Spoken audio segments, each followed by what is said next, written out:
O Senhor esteja convosco. Ele está no meio de nós. Proclamação do Evangelho de Jesus Cristo segundo São Mateus. Glória a vós, Senhor. Naquele dia, Jesus saiu de casa e foi sentar-se às margens do mar da Galileia. Uma grande multidão reuniu-se em volta dele. Por isso, Jesus entrou numa barca e sentou-se, enquanto a multidão ficava de pé na praia. E disse-lhes muitas coisas em parábolas. O semeador saiu para semear. Enquanto semeava, algumas sementes caíram à beira do caminho, e os pássaros vieram e as comeram. Outras sementes caíram em terreno pedregoso, onde não havia muita terra. As sementes logo brotaram, porque a terra não era profunda. Mas quando o sol apareceu, as plantas ficaram queimadas e secaram, porque não tinham raiz. Outras sementes caíram no meio dos espinhos. Os espinhos cresceram e sufocaram as plantas. Outras sementes, porém, caíram em terra boa e produziram à base de 100, de 60 e de 30 frutos por semente. Quem tem ouvidos, ouça. Palavra da salvação. Glória a vós, Senhor.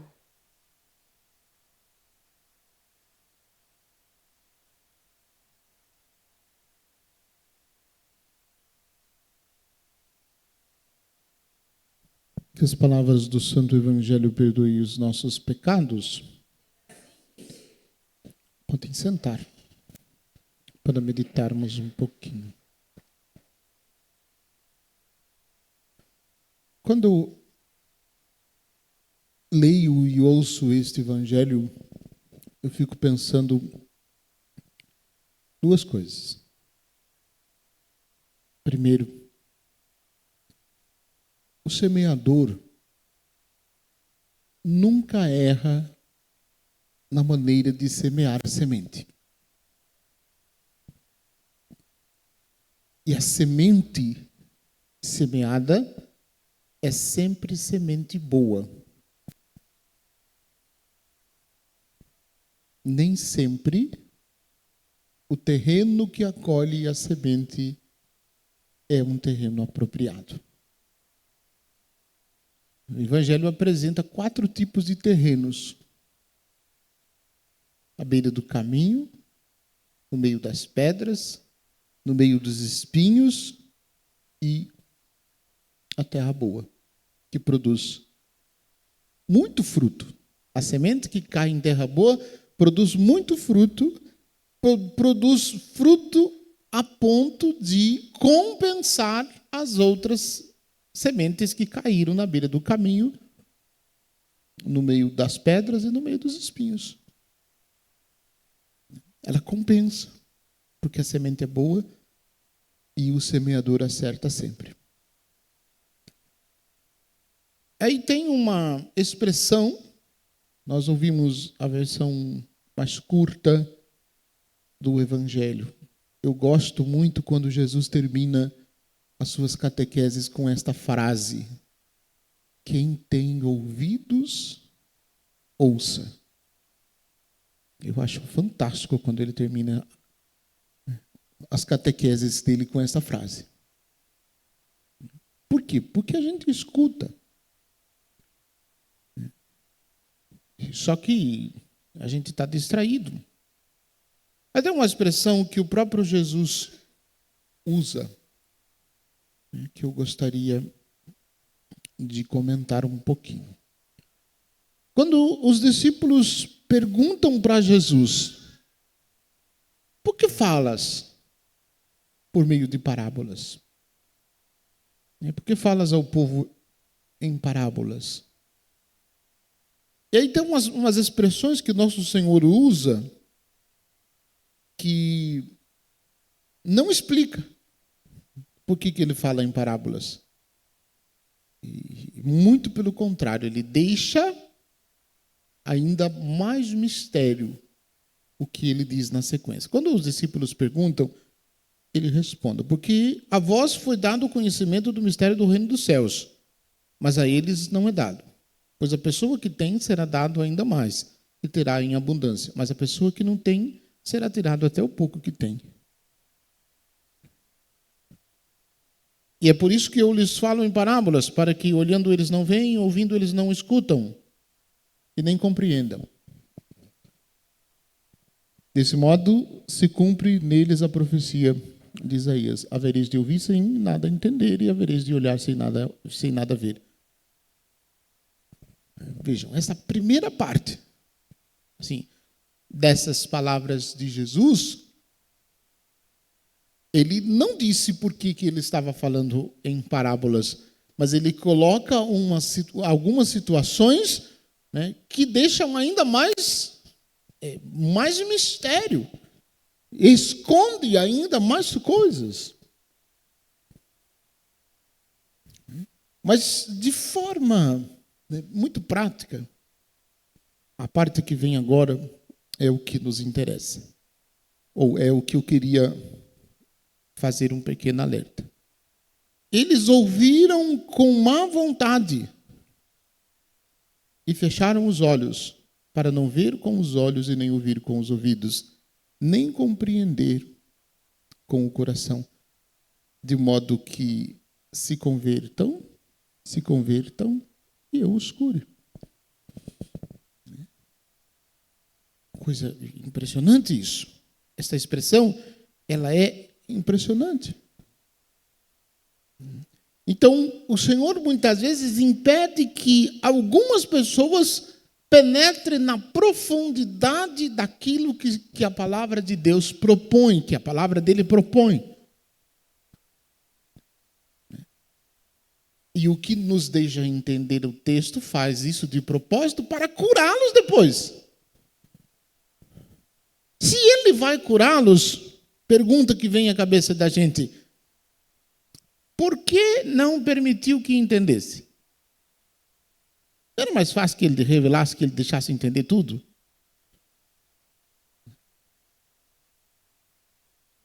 É porque talvez, se ele deixasse entender tudo, não haveria busca. Porque eu acredito que algumas vezes ele se esconde só para ser procurado. Porque ele deseja de todos nós e de todos os seus discípulos que continue procurando. Que continue procurando. Isso nos questiona, por quê? Porque muitas vezes a gente se contenta com aquela meia dúzia de frutos que a gente já produziu até a certo momento da nossa vida. A gente já se contenta, já tem fruto suficiente, pronto, já está bom, não precisa mais disso, não precisa avançar. Por isso que muitos de nós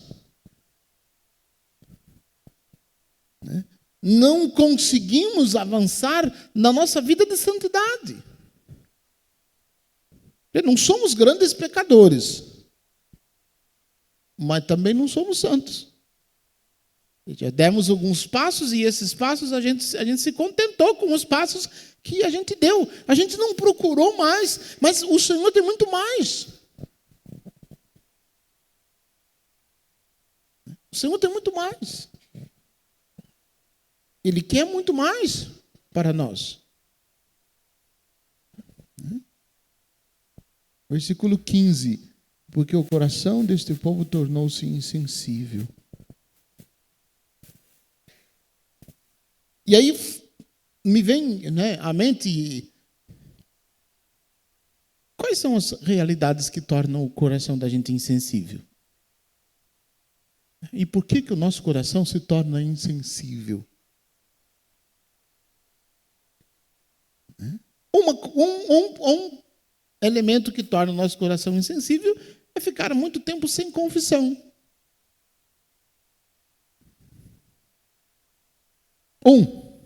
Mas se esse ficar muito tempo sem confissão, tem outras consequências. Certamente outros sacramentos a gente também está vivendo de forma muito superficial, porque o sacramento da confissão, que torna o nosso coração insensível, nós não nos preocupamos. Mágoas, ressentimentos, decepções, desilusões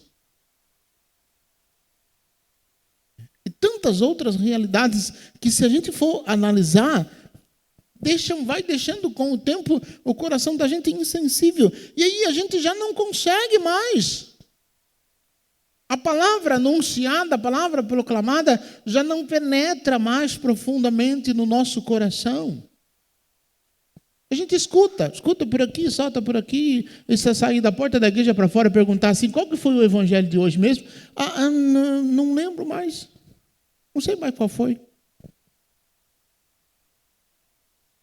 Ou então, se o padre pergunta assim, cite um trecho da leitura do domingo passado, segunda leitura do domingo passado. Um, ou dois, ou três vão lembrar. Um ou dois vão ter coragem de falar.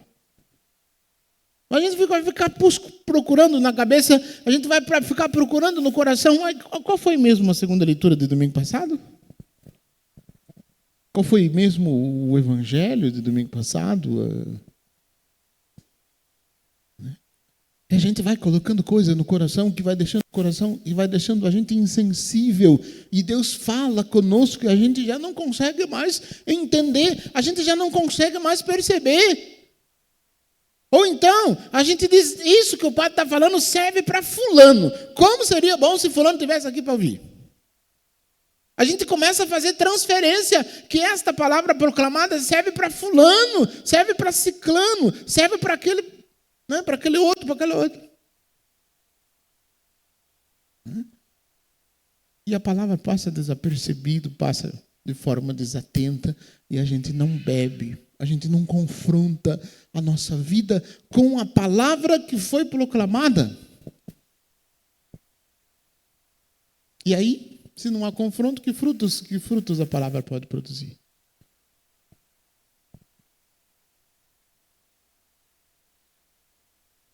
Felizes vós, porque vossos olhos veem e vossos ouvidos ouvem. Em verdade, eu vos digo, muitos profetas e justos desejaram ver o que vedes e ouvir, e não viram, desejaram ouvir o que ouvis e não ouviram. Muitos desejaram ouvir o que estáis ouvindo e não ouviram. Ter a oportunidade que nós temos e não tiveram. Porque hoje nos é oferecida tantas oportunidades que a gente pode saborear, meditar e vivenciar a palavra de Deus proclamada.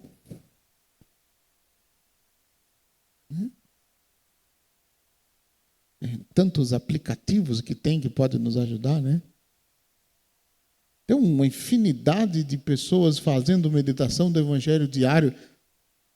Muita gente se encontra 385 em 10 minutos se encontra, né, com reflexões longas, com reflexões curtas, com palavra de Deus. Alguns que falam algumas bobagens também. A internet aceita de tudo. Mas a gente escuta tudo isso, a gente está o tempo todo em contato com palavras, com meditações, com reflexões, e parece que a gente está ainda numa espécie de anestesia geral, né? Anestesia de todos ao mesmo tempo. E é preciso a gente perceber, Deus está falando, assim como o Senhor Jesus disse do semeador, Ele continua semeando. E a semente, repito, é boa. A semente não é ruim. O semeador também é bom.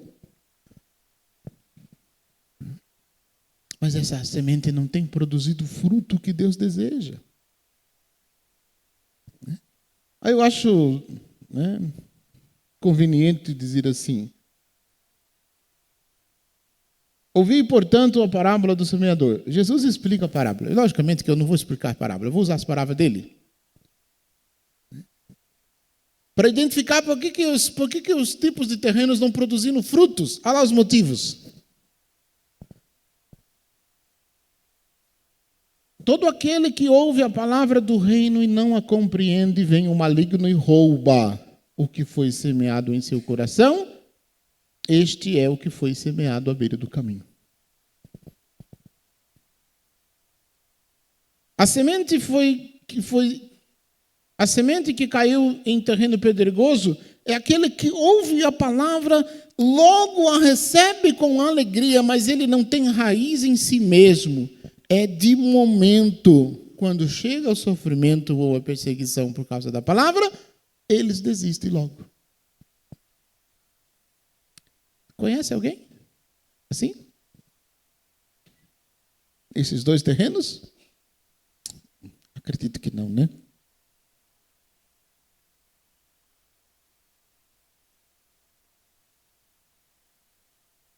A semente que caiu no meio dos espinhos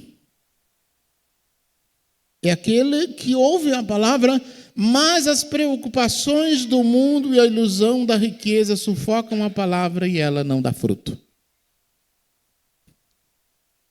A semente que caiu em terra boa é aquele que ouve a palavra e a compreende. Este produz fruto, dá 100, 60 e 30 frutos por semente.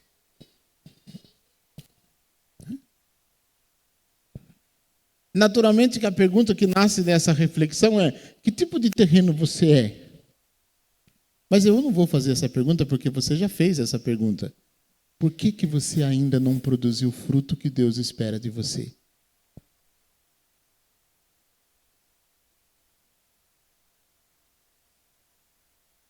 Por que você ainda não produziu os frutos que Deus espera de você? Talvez seja também porque o seu coração está insensível. E você precisa tirar do seu coração tudo aquilo que tornou o seu coração insensível, para que você possa escutar atentamente a palavra, e a palavra penetrar no seu coração e mudar de vida, mudar de atitude, mudar de comportamento, e ser aquilo que Deus deseja, e fazer aquilo que Deus espera.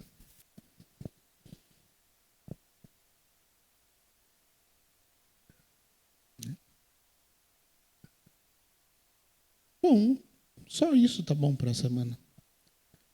Se vire com isso, dá seus pulos. Reza, medita, reflita. Deixa a palavra penetrar o seu coração e mudar a sua vida. Deus fala conosco.